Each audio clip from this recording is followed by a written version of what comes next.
people feel love, devotion. And that's what attracts us, because all of us are looking for devotion. All of us are looking for love. So when they see it, wherever we see it, then we're naturally attracted there.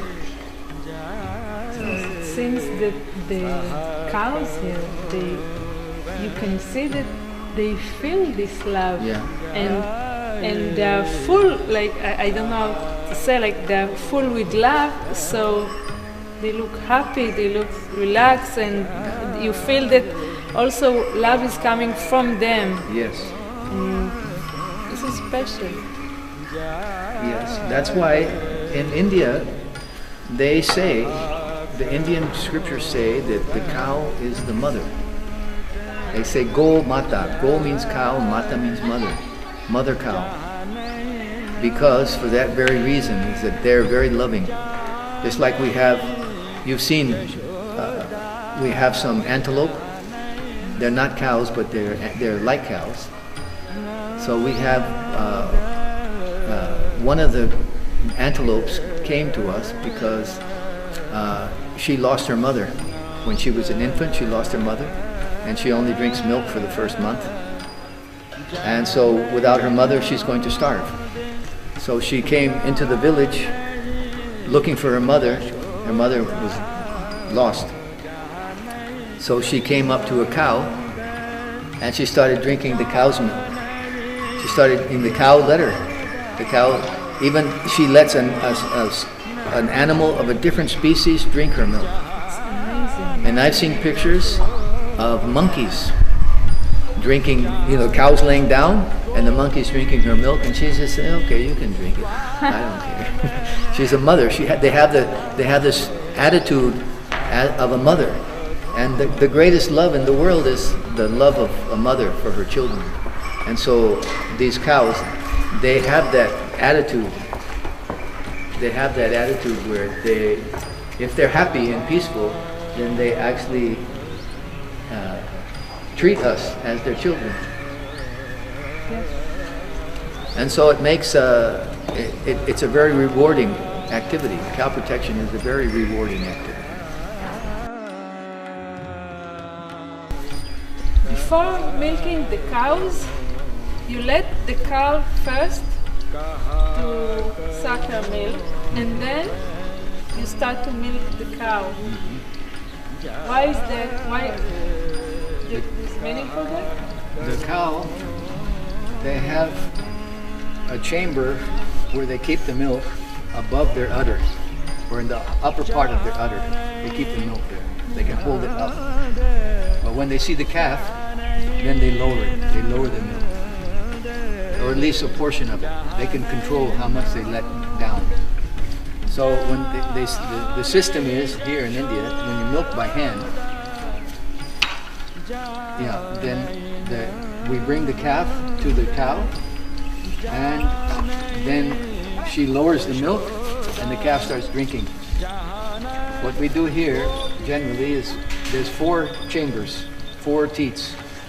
So we usually let the calf drink 2 or 3, and we take 1 or 2 for the human consumption.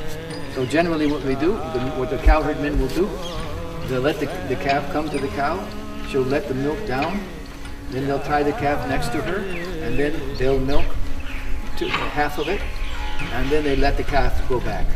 So the mother always holds some up. She knows they're going to take, and she wants to give, and then she, when they put the calf back on, then she lets more out for the calf, and then the calf drinks, and they're happy together. But you can see, also happy they together. also think, if they're treated properly, then they also think of the human beings as their calves. Oh. They're also happy to give milk to us. Yes, this is the Vedic culture. Because of their love. They want to give the milk to the calf because the calf loves them, and they like to give the milk to those who love them, human beings also. Even some cows, I have a friend who has one cow who doesn't have a calf, but she gives milk. She gives milk because she's happy and she likes her owner. So if you treat them properly, then they naturally want to. They also want love, and they actually want to reciprocate and be loved. So it's just a matter of treating them with respect. So that's how we do it in India. That's how we let the calf come first. Then she lowers the milk or some of it. And then the milkman takes some, which we here in our project we give it to some not orphan children, but young nursery children, or we send it to one of the temples, or we also, all of us, take some for our personal use. Milk is a very wonderful food. Milk from a happy cow is it's not treated with chemicals and so on. It's a very healthy food. The milk given by a cow that's loved is a completely different product than the milk taken by force. The milk here is completely different. Yeah. The taste and also Good. Also what? And also it doesn't create so much mucus. No. It's amazing. If you drink it hot, it has a tranquilizing effect. Some friends of mine, they just have a 1-year-old son. They brought him to my house, and he was running here, running there, running here, running there, active. He was very smart. So we thought, okay, what to do? We gave him we warmed up some milk, cow's milk, from our cows. We warmed up some cow's milk, and we put some dates in it. And he drank this much in a little cup, and he passed out. What I mean is he passed out. He was playing, and then he drank this milk, and then he just went down and laid down and went to sleep.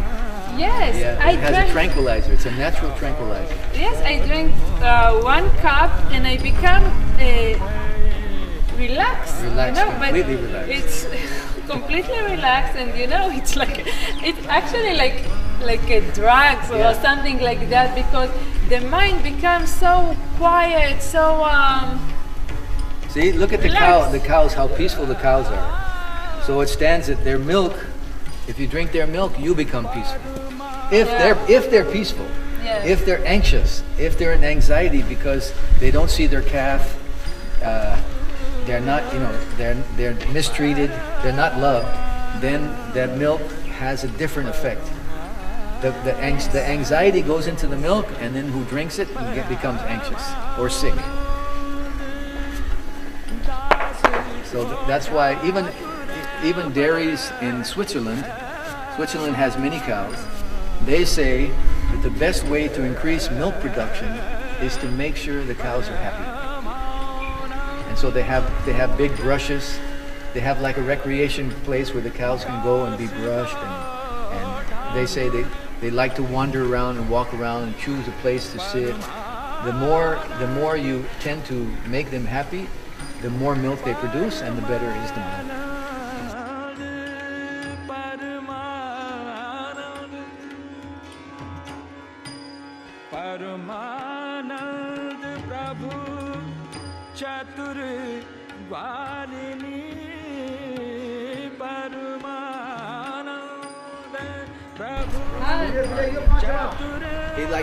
He goes up to the trees and he scratches on the trees.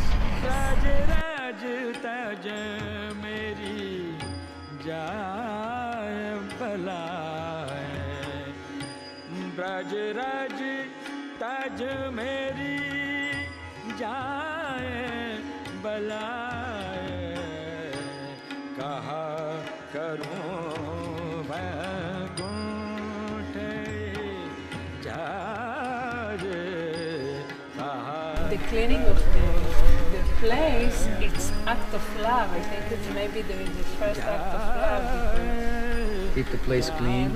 They like to sit in a clean place. They don't like to sit in their own urine and dung. Yeah. When you see a cow go and sit when they're free, when they're not tied up, they'll go and they'll sniff, they'll smell the ground, they'll smell the ground, they'll smell, and they find a good place, they sit there. But if they're chained up, they're tied up, They only have a choice to sit where they're tied. And if they just pass urine there, then they have to sit in there, but they're not happy with that. So we would not like to live like that. And so they obviously don't like to live like that, but they're forced.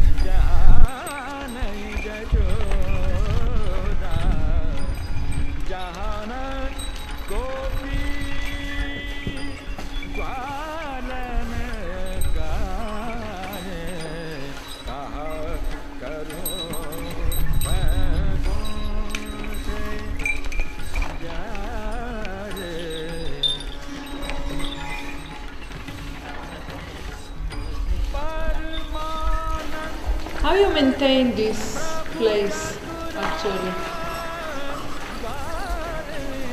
In India, there's, cow protection. Cow protection is part of the culture, the Vedic culture.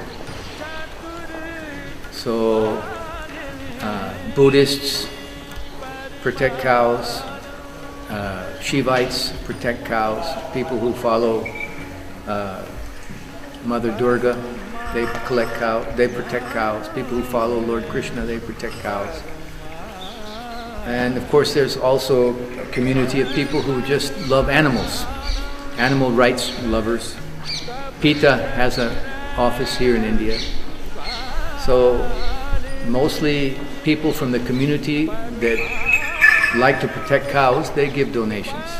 People from all over the world, Australia, America, Europe, even South America, people who have some interest in cow protection or animal rights, then they support us. But I think most of our income comes from people who come here and meet our cows. Yeah. The cows create a very friendly atmosphere.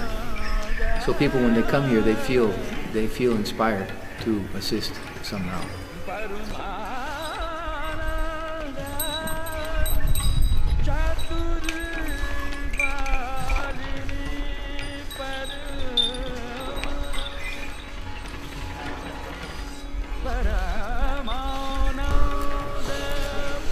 We're meant to live in the country with a few cows, get milk, with bulls to plow, grow our vegetables, use the cow manure for fertilizing the land, cooking our food, and getting the milk. That's what we're meant to be doing. And when human society lives simply like that, they'll be sane and loving. There'll be peace.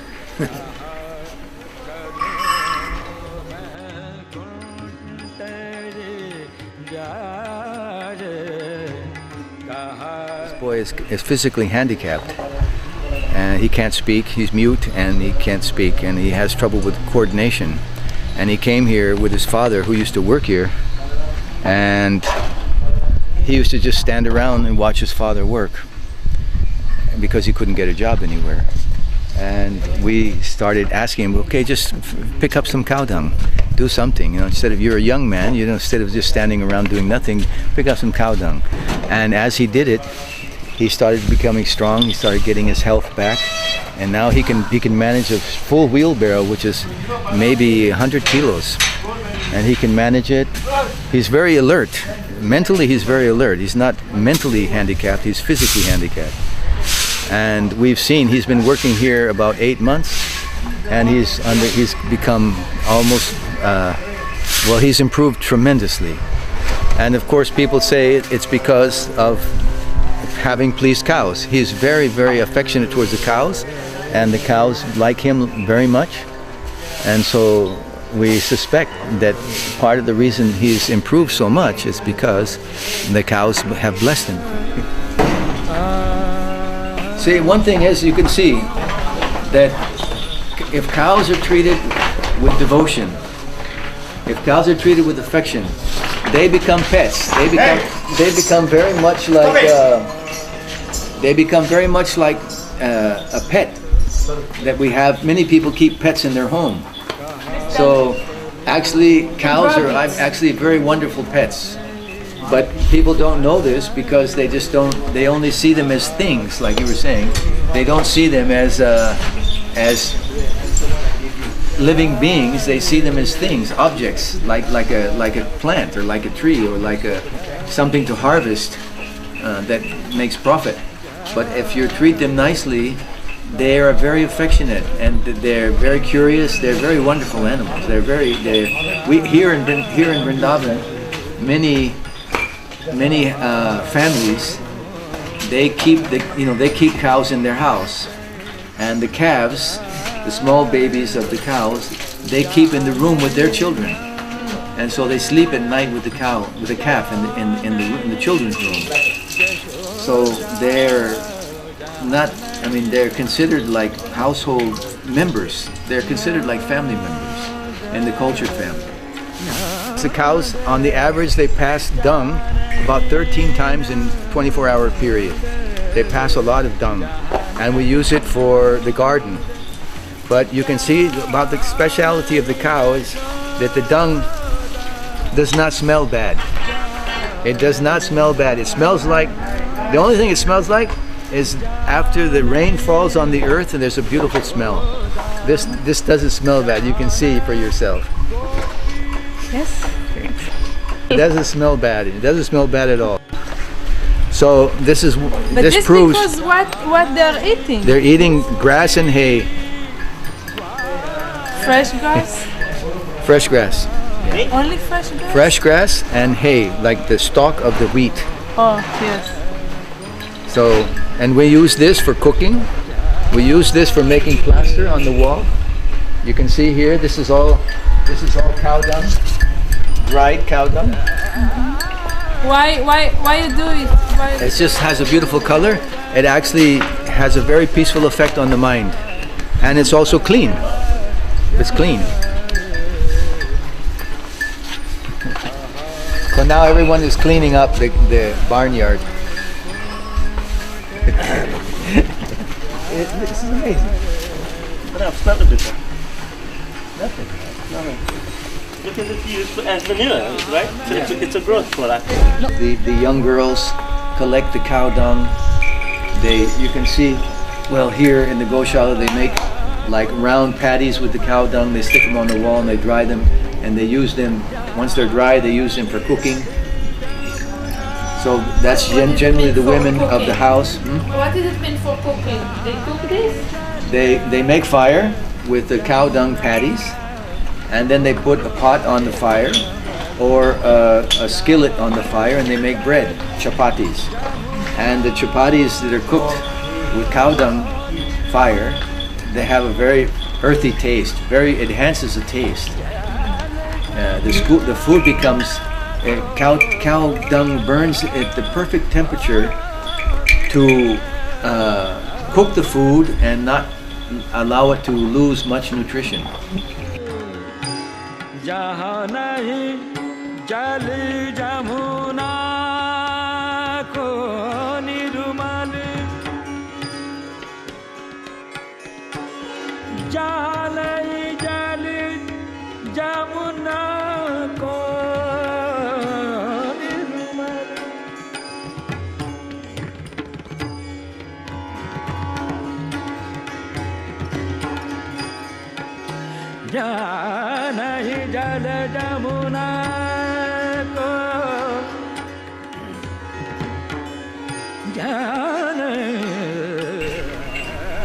So it's very healthy for the human being to grow up and being around cows.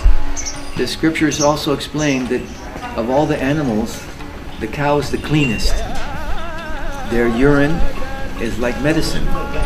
Their dung, if the cow's healthy, the dung smells like the earth after the rain. It doesn't smell foul. So, of course, it depends what you feed them. Yes.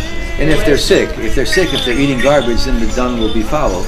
But if they're eating properly, then the dung is very pure, and it has many good properties in it.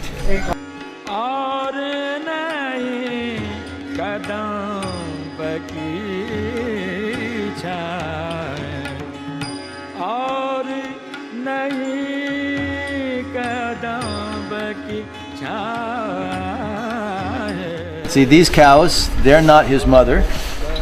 but they're licking him. They're licking him because they all share the responsibility of mother.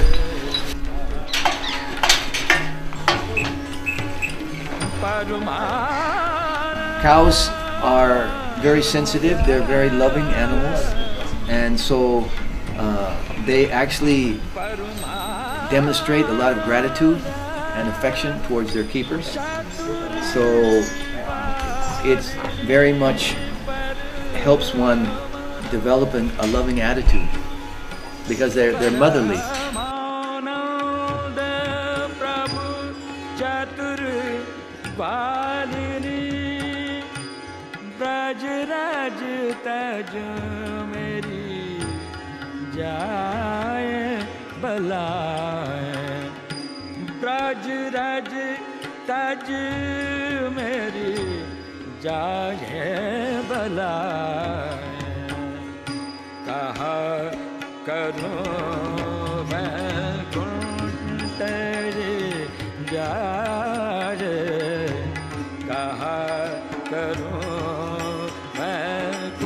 Products of the cow, which means the urine, the dung, the milk, the ghee, which is clarified butter, and yogurt, which is made from milk also. These 5 things are used in various rituals in the temples, and actually without these 5 things, many of our practices cannot be performed. So the cow is special in that respect. Now go, now you go, now you go, now you go, now you go. It's the cow is special in that respect, and also in the respect of maintaining us. In other words, if one has a little bit of land and a few cows, then one can actually survive very easily in this life. One can get them from the dung from the cow, one can fertilize the land and plant vegetables, and the bull can plow, and we can get milk, butter, and all the things required for a simple living and religious life. Not for urban modern technological life, but for simple life living in harmony with the earth and in tune with God. So the cow, therefore, Krishna, in our scriptures, he shows how to live very simply with the cow, and he explained that he's very pleased when the cows are pleased, and so therefore we protect cows for the purpose of pleasing Krishna. We don't protect them because we want milk, although we get milk, but we protect them simply because it is pleasing to the Supreme Lord Sri Krishna. The purpose of human life is to please God, and while God can be pleased in many ways, however you feel inclined to please him, then we should look towards the scriptures to find out what pleases God, and then dedicate ourselves to his pleasure. So again, what we've done here in Vrindavan, a few of us, not a few of us, but many of us have decided to dedicate ourselves to pleasing God by protecting cows. And so that's why we do it. Although God can be pleased in many other ways and many other places, we are not saying that it is exclusively the best way, but some of us just prefer serving in that way. Actually, it is explained in our scriptures that the very best way to please God is just simply by reciting his names, singing his names. So that we also do. But we've taken on the responsibility of maintaining cows for their whole life and trying to make them happy for their whole life.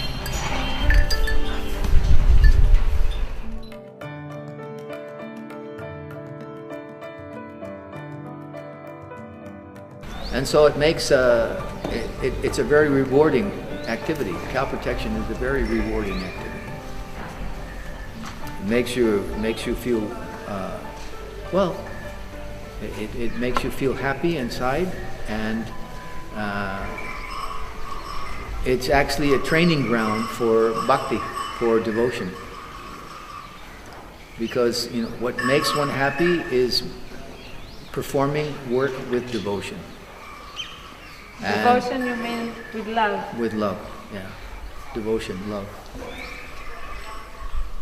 Whatever we do, we should do it with devotion, with love. Like you like to make films, right? So you're using your talent in the service of the cows. You're making a film about cow protection. Or what you're doing is you're creating films that will increase people's awareness about how wonderful cows are. Yeah, this is my goal, but yes. That's a very good way to serve. So in this way, everyone who has a certain talent, they can offer it in a way that is beneficial. You don't have to, it's not only, money doesn't make the project what it is. It helps, but mostly it's the devotion of the people involved that makes it a place where people feel love, devotion. And that's what attracts us, because all of us are looking for devotion. All of us are looking for love. So when they see it, wherever we see it, then we're naturally attracted there. They say when you scratch a cow under the neck, like this, that it makes your heart soft.